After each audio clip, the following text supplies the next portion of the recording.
Pessoal, nós somos o grupo da disciplina do professor Augusto, de biometria de marcadores. Nós vamos apresentar para vocês alguns métodos de mapeamento de QTLs, alguns modelos estatísticos que são bem estabelecidos e que são utilizados até hoje, na área de mapeamento de QTLs. Bom, meu nome é Jonathan. Fernando. Cristiane. Fernando Spolador. E vamos iniciar agora nossa apresentação sobre o tema. Bom, partindo das outras atividades, que elas podem ser conferidas aqui nesse link, a última atividade foi a construção de um mapa genético. Então, a partir da informação do mapa e dos marcadores que foi fornecido do trabalho de Fishman, de Mimulus, a gente vai seguir com o mapeamento de QTL. A atividade proposta é fazer o mapeamento para uma das características. Aí ficava ao nosso critério escolher qual seria. E para fazer esse trabalho a gente levou em conta o mapa que construímos em um outro vídeo que pode ser acessado nesse link. Exato. Aí. E a gente vai aplicar duas metodologias diferentes de mapeamento. A gente vai começar com o mapeamento por intervalo e depois a gente vai fazer mapeamento por intervalo composto. A gente vai priorizar utilizar um software que é um dos mais utilizados na área de QTLs, que é o software que foi desenvolvido para a linguagem R, chamado QTL, tudo minúsculo, que vocês podem observar no tutorial. E que pode ser procurado na internet como RQTL. E aí tem o site com todos os manuais.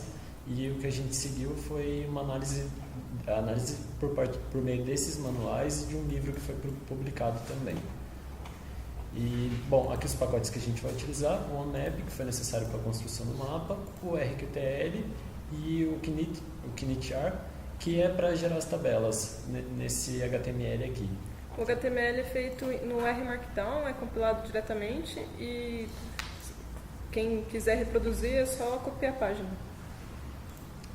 Bom, então a gente começa carregando as informações do mapa que foi construído, puxando os dados da outra análise, e a gente vai ter que exportar esse mapa pelo WriteMap, de modo que ele possa ser lido em formato mapa, pelo RQTL. A partir disso, a gente pode entrar no mapeamento por intervalo, começando com a leitura do mapa e também dos dados brutos, que ele vai ter a informação de todos os marcadores, qual foi o cruzamento e os fenótipos. Nesse caso, a gente tem 16 fenótipos possíveis. A gente vai escolher um deles, E aqui as mesmas informações do mapa, tipo do cruzamento, número de indivíduos e marcadores. Isso tem um ponto importante também, que o banco de dados tem que estar exatamente no formato que o software aceita, que nesse caso, como a gente pode ver naquele argumento format, que é o formato do MapMaker, que está abreviado por MM. Isso a gente consegue encontrar facilmente no tutorial do próprio RQTL, também a gente pode encontrar no próprio tutorial do MapMaker, que é uma forma que você estrutura os dados em um documento, ou com uma extensão, nesse caso que a gente colocou .raw, ou pode ser talvez uma extensão .txt, etc. Então essa aí é uma figura ilustrativa do mapa que a gente construiu no outro vídeo, e só uma observação, a gente fez uma alteração no grupo 14, que a gente tinha cometido um errinho no outro vídeo, agora ele está corrigido também no HTML da página. E dentro do RQTL existe uma função para reestimar o mapa construído. A gente utilizou ela e fez uma comparação com o mapa que a gente construiu no outro link. E essa figura abaixo está mostrando a comparação entre os dois mapas. Dá para ver também que o mapeamento que foi feito anteriormente agora está bem consistente. A ordem praticamente não mudou nenhuma, apenas a distância entre alguns marcadores sofreu pequenas alterações. Não teve nem mesmo inversão de marcadores, por exemplo. O máximo que ocorreu foi ou eles estavam muito próximos na reestimativa, ficaram um pouquinho mais distantes, ou o contrário, em relação a outros, às vezes eles estavam um pouquinho mais distantes e foram agrupados quase na mesma posição. E umas pequenas diferenças de tamanho no primeiro, no quinto, no oitavo e 10º grupo, que diminuiu um pouquinho. Então depois a gente seguiu para propriamente dito o mapeamento, por intervalos, e para isso a gente precisa calcular a probabilidade para cada intervalo, Então com essa função aí, o calc genoprob, de cima, de baixo, a gente calcula a probabilidade para intervalo de 1 a 1 centimorgan, que é o tamanho do passo ali, do step. Esse procedimento é interessante porque existe, na verdade, um fundamento probabilístico, né, por trás desse cálculo, né, que nada mais que nem Cris mencionou, é o cálculo da probabilidade da posição do QTL condicional aos dois marcadores flanqueadores que flanqueiam esse QTL, né, e um ponto importante é que esse cálculo, na verdade, vai depender da estrutura da população também, que como essa probabilidade ela é baseada no padrão de cossegregação entre o QTL e o par de marcadores. Então tem que existir sempre também muita cautela na hora de usar a métrica para saber se você realmente está usando a expressão que é conveniente para aquela população que você está trabalhando, né? E essas probabilidades, elas, como o Jonathan falou, vai ser calculado conforme o genótipo dos marcadores flanqueadores e a frequência de recombinação entre eles. E essa taxa aqui de probabilidade de erros é o quanto que você confia na genotipagem do marcador. E para isso também utilizou-se duas metodologias. O algoritmo EM e o Rayleigh-Knott, que seria uma aproximação pela esperança.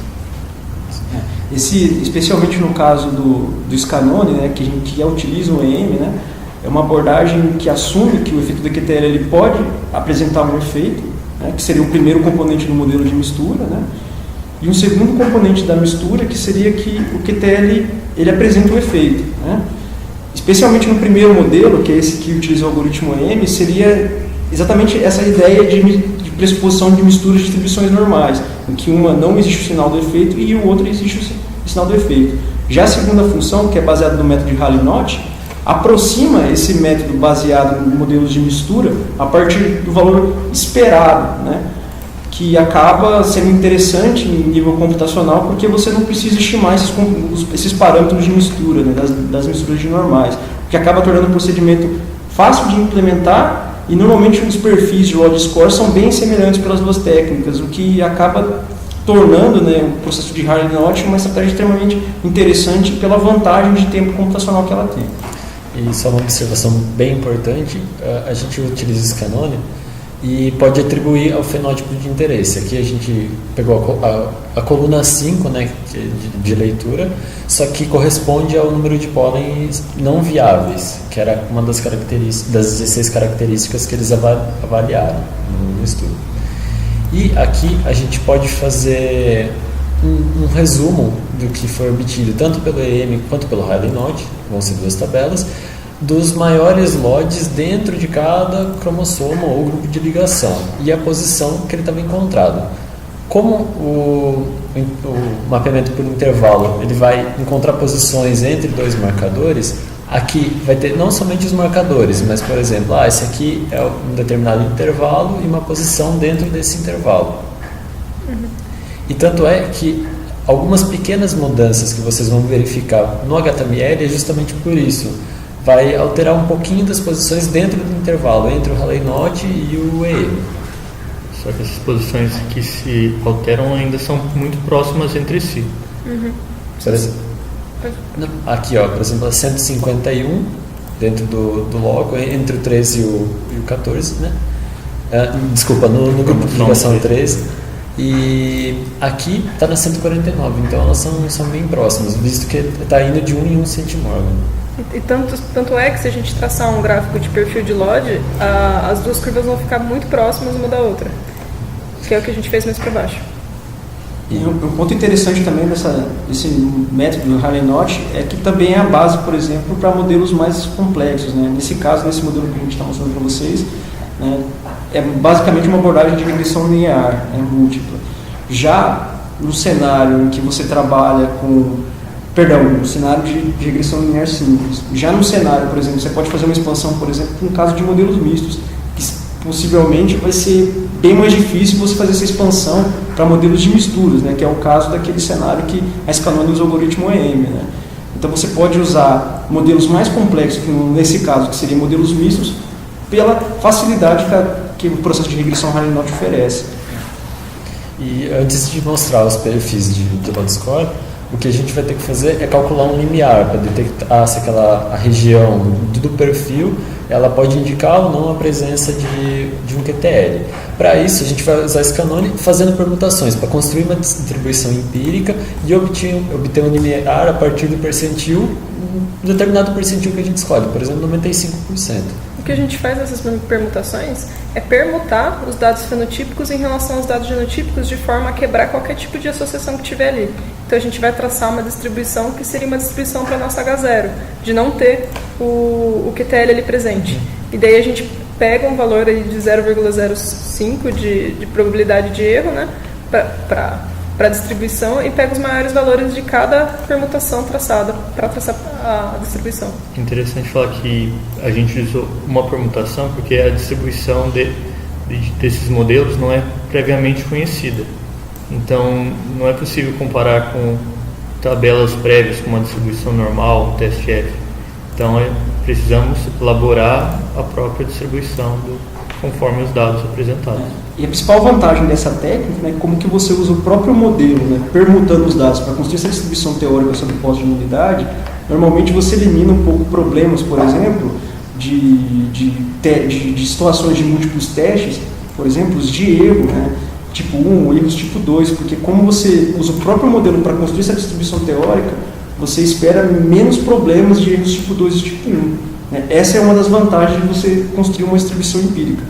Além também, né, se você, por exemplo, pegar um cenário que você conhece a distribuição exata da distribuição teórica, né, de hipótese de nulidade, se você fizer um processo de permutação, fica muito claro que as distribuições se aproximam muito bem. Então é uma técnica super interessante, principalmente por ser prática e evita também contas pesadas para você conseguir chegar na distribuição teórica. E, bom, se quiserem também mais informações, vai estar aqui embaixo do vídeo o fórum da disciplina, que teve alguma discussão sobre permutações também, e alguns exemplos para fazer no R, que é super legal, dá para repetir em casa. E tem algumas sugestões de leituras também, conforme a aula do nosso professor Augusto.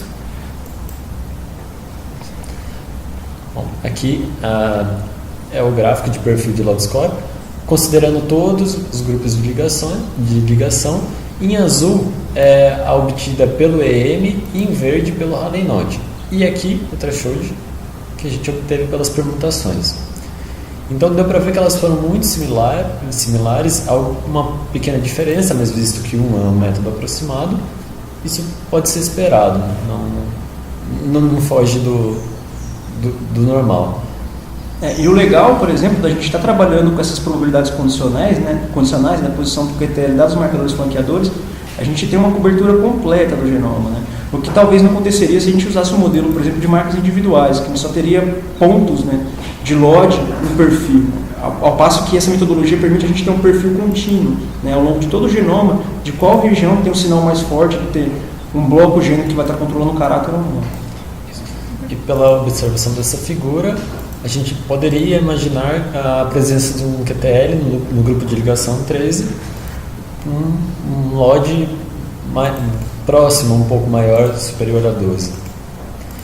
E o que a gente pode fazer é uma estratégia de obter um intervalo de confiança, talvez abaixar um LOD e pegar as posições de ambos os lados para ter um intervalo de confiança. No caso, aqui seria a posição de maior LOD e as outras duas com menos um LOD, né, para cá, tanto para a esquerda quanto para a direita do maior LOD. É um procedimento prático, é claro, né, a gente queria enfatizar que a gente sabe que estatisticamente talvez pode existir um conflito, né, dessa abordagem, porém existe evidência já em estudos empíricos que funciona muito bem, né, apesar de não ter uma justificativa teórica bem estabelecida na estatística esse procedimento intervalar. Também vimos até o próprio intervalo, ele vai da posição 129 a 153. Isso seria aproximadamente 24 centimorgans. Então, é muito provável encontrar que o QTL esteja possa variar, dependendo como é calculado, mas fique sempre nesse intervalo. É interessante que aqui foram posições, como você acabou de dizer, não teve nenhum marcador por enquanto mostrando, mas a gente vai ver um pouquinho abaixo que ele vai estar bem pertinho de um dos marcadores. Aí a gente pode fazer outro tipo de gráfico, observar onde que o QTL se encontra em relação ao nosso mapa de ligação. E aí a gente usou algumas funçãozinhas do próprio RQTL para fazer esse gráfico. É um gráfico bem legal, porque dá pra gente ver, né, a cara do genoma inteiro, ver onde tem uma densidade maior de marcadores, onde tem uma densidade menor, e também ilustra, né, a posição exata do QTL. Como o Fernando falou anteriormente, a gente pode ver aí que no posicionamento dele ele está bem perto, embora tenha caído no intervalo, ali em cima ele está bem perto de um dos marcadores. E a gente consegue também, pelo pacote, verificar os efeitos aditivos de dominância do QTL. A gente pode usar a função effectplot para usar isso, para calcular. Essa função ela vai dar a média para cada um dos genótipos, então a gente pode usar as formulazinhas da aditividade de dominância para identificar cada um dos efeitos. E foi isso que a gente fez. A gente fez umas continhas aí para obter esses valores. E também tem uma outra forma de fazer esse cálculo. Essa função effectplot, ela também mostra esse gráfico, que seria a diferença das médias entre os genótipos, né? E aí a gente pode verificar o porquê que o efeito de aditividade vai dar negativo, porque é o alelo da aditividade do B em relação ao A, né? Podemos dizer que como a média do A é muito maior que a média do B, então o alelo que traz um ganho para essa característica se encontra no pai A. Então o alelo A teria um efeito aditivo de ganho em relação ao alelo B. E como no nosso cálculo a gente fez o contrário, então o efeito aditivo aí vai aparecer na forma negativa. E além disso, né, apesar de a gente reconhecer que essa abordagem é baseada em uma abordagem de variância para tentar aproximar o efeito aditivo de dominância, né, coerente seria talvez usar uma métrica que fosse idealizada para isso, mas se a gente subir um pouquinho no gráfico, né, a gente, que nem o Fernando falou, fica muito claro esse sinal de efeito de dominância para o loco azão-azão, que nada mais é a interação desses dois alelos, né, que dispara esse sinal forte, né. Por um outro lado, a gente já não vê um sinal de dominância muito forte, por exemplo, no caso do loco heterozigótico, né, observa que a média cai abruptamente, né, e o mesmo acontece quando reduz essa dosagem desse alelo B, né. Possivelmente existe uma aditividade entre esse loco heterozigótico abrir para o loco bezão-bezão, né, nesse mecanismo de ação, sendo que esse alelo bezão seria prejudicial nesse cenário. E como o Jonathan falou, a gente pode ver que se fôssemos traçar uma reta entre o ponto que está entre bezão-bezão e azão, o heterozigoto ele ficaria abaixo, mostrando que existe um efeito de dominância, só que no caso ele seria menor que os pais. Por isso a gente vê um sinal negativo na função para o efeito de dominância. Uma outra forma de calcular, dentro do pacote, a não ser aquela effectplot, a gente pode também usar a FitQTL, que a gente dá os QTLs que foram encontrados, que no caso foi só um, pelo mapeamento por intervalo, e a gente faz um modelinho com ela para estimar os efeitos. E essa função ela vai soltar um resuminho com o efeito aditivo, o efeito de dominância e também o R2, que seria a porcentagem de variação causada pelo QTL. Só uma observação, aqui em cima na effectplot, a gente tem que dar a informação do marcador, que está próximo a esse QTL, e a partir disso conseguir calcular os efeitos, tanto de aditivo quanto de dominância. Tanto é que o gráfico a gente fez mostrando o que seria para o marcador, que está bem próximo à posição que a gente encontrou. Mas daria para fazer também o gráfico para a posição. Aqui a gente resolveu ilustrar os dois casos, visto que tem uma função que já permite encontrar os efeitos de aditividade e dominância para a posição. E o mapeamento por intervalo ele apresenta algumas desvantagens, e uma delas é que ele não considera o efeito de QTLs que poderiam estar presentes em outras regiões do genoma, de forma que às vezes o QTL que a gente está encontrando está absorvendo efeito de outros QTLs em outras posições, e pode ser que a gente esteja visualizando QTLs que na verdade são inexistentes, enquanto que outros poderiam ser reais e a gente não está visualizando. Então, foram sendo desenvolvidos outros métodos para suprir essa desvantagem, né? E um deles é o mapeamento por intervalo composto, que consiste em inserir covariáveis pelo genoma para que esses efeitos não para que efeitos de outros QTLs não interfiram no efeito do QTL que a gente está sendo estudado em pontos específicos. Um ponto importante dessa metodologia é que, da mesma forma que acontece no mapeamento por intervalo, cada modelo candidato ele sempre contempla a probabilidade de um QTL dados os marcadores franqueadores. E os outros marcadores que são considerados na análise como cofatores, eles não são considerados como um intervalo, mas você modela simplesmente o efeito dele como se ele fosse o gene, né? É muito importante discriminar isso, porque é isso que diferencia da técnica anterior que a gente comentou com vocês, né?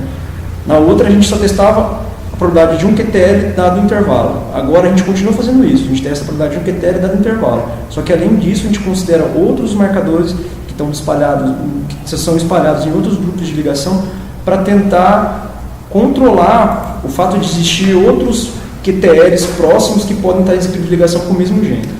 Além de estar em outros grupos de ligação, ele pode estar no mesmo grupo de ligação, por isso a gente vai definir um tamanho de janela que seja ideal, que permita controlar uma covariável dentro do próprio grupo de ligação.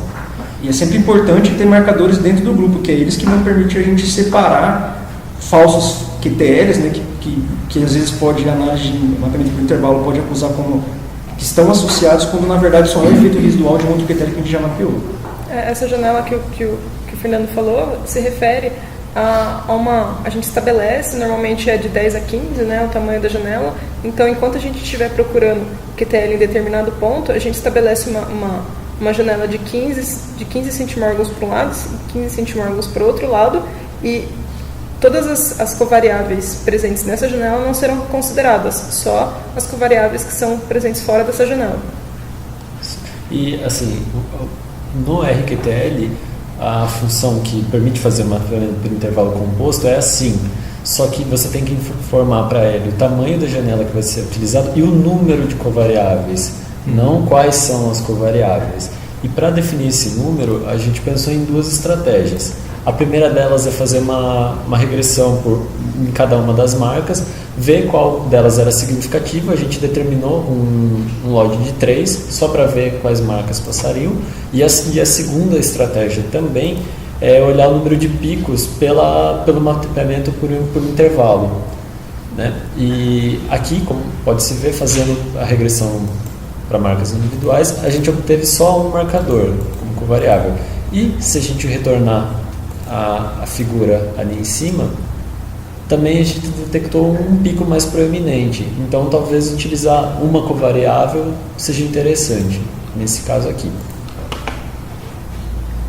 Então, aí, como o Fernando falou, para fazer o mapeamento por intervalo composto, a gente usa a função sim, e a gente define para ela o número de covariáveis. Então, pelos motivos que ele falou, a gente usou apenas uma covariável, o tamanho da janela e o fenótipo que nós estamos nos referindo no arquivo de entrada, né? Que é o 5 que a gente está trabalhando até então. E da mesma forma que a gente fez anteriormente, para definir um limiar para a nossa análise, a gente faz permutação também, dessa vez definindo uma covariável, assim como a gente fez no modelo de mapeamento de intervalo composto. E o método de Hallen-Note, porque ele é mais rápido e ele aproxima bem, como a gente já comentou também. A gente fez aí, no caso, 5.000 permutações. E esse processo é um pouquinho demorado.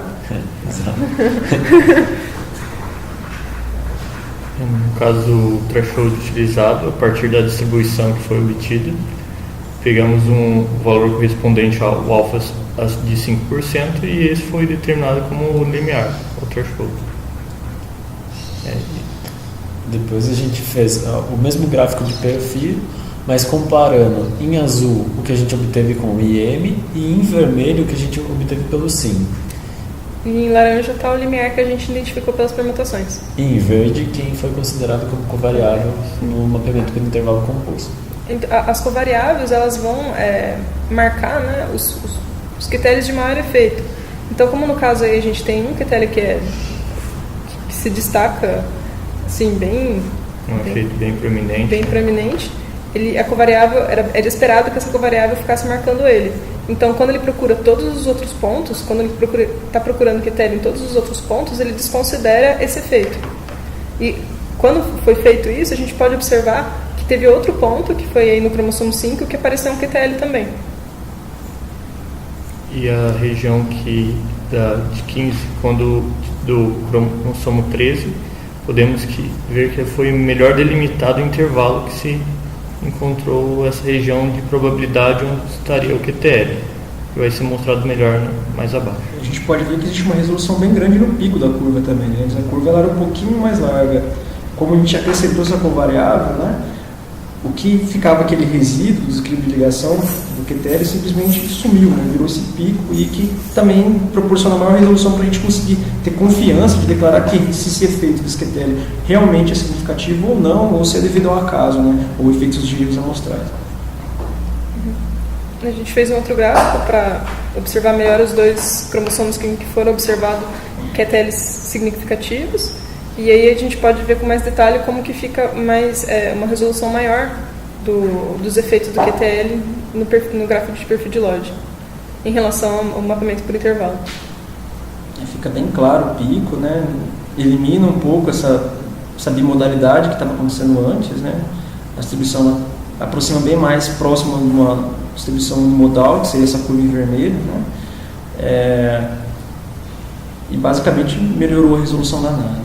E no caso também é interessante falar que no cromossomo 5, uma região que não era considerada significativa para um QTL, no caso usando o método de intervalo composto, ela passou a ser significativa. Entretanto, em comparação ao QTL do cromossomo 13, ele tem um efeito bem menor. E apenas uma observação, quando a gente fez esses testes, às vezes pode mudar um pouquinho essa posição, visto que o SIM ele faz a imputação dos dados, porque nem todos os indivíduos eles eram fenotipados para característica. Então ele faz uma imputação para depois fazer assim. Talvez isso, a gente não tem um conhecimento mais profundo a respeito, mas talvez isso altere um pouquinho a posição aqui, ou um pouquinho mais para a esquerda, um pouquinho mais para a direita. Além disso, também a gente testou outros números para covariáveis e a gente observou que, conforme o número que a gente usa, também existe uma tendência de alterar a posição no perfil de Lodge. E a gente acha, né, a gente também não tem muita base para falar isso, mas provavelmente é porque o método de seleção das covariáveis, que no manual descreve como forward, ele muda a posição que ele considera que as covariáveis estão localizadas. E isso faz com que altere um pouquinho o perfil do Lodge.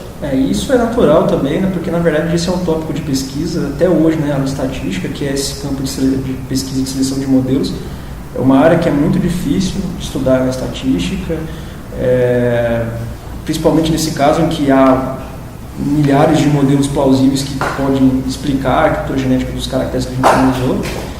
Porém, como a gente conseguiu, né, detectar sempre esse sinal no cromossomo 13, eu acho que responde a pergunta que o mapeamento de QTL normalmente faz, porque o mapeamento de QTL não é feito para identificar genes, mas para identificar sinais em variantes estruturais longos, grandes, né, em escala de megabases, e que é exatamente o que a análise está respondendo a pergunta para a gente. Então, a gente acredita que o fato de alterar um pouquinho a posição do QTL naquela região do cromossomo não é um ponto que limita a resposta final e o resultado biológico do processo todo. Também é interessante falar que o número de covariáveis que escolhemos ele era bem mais plausível devido ao número de picos que foram observados antes. Quando a gente usava o número de variáveis igual ao número de picos, ele apresentava um resultado muito mais plausível e constante. Né? Estável. Que daí delimitava sempre essas duas regiões, independente de estar um pouco mais deslocado ou para a esquerda ou para a direita. E também o interesse nosso nessa característica é talvez investigar nos próximos trabalhos que vão ser desenvolvidos, como vai ser essa resposta nos próximos passos.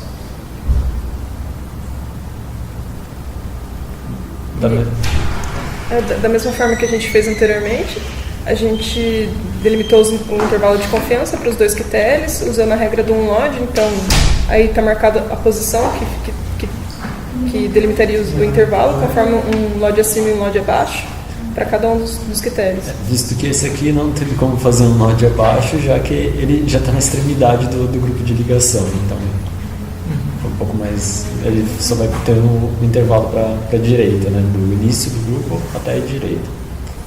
E no outro caso não, iria da posição 130 a 146.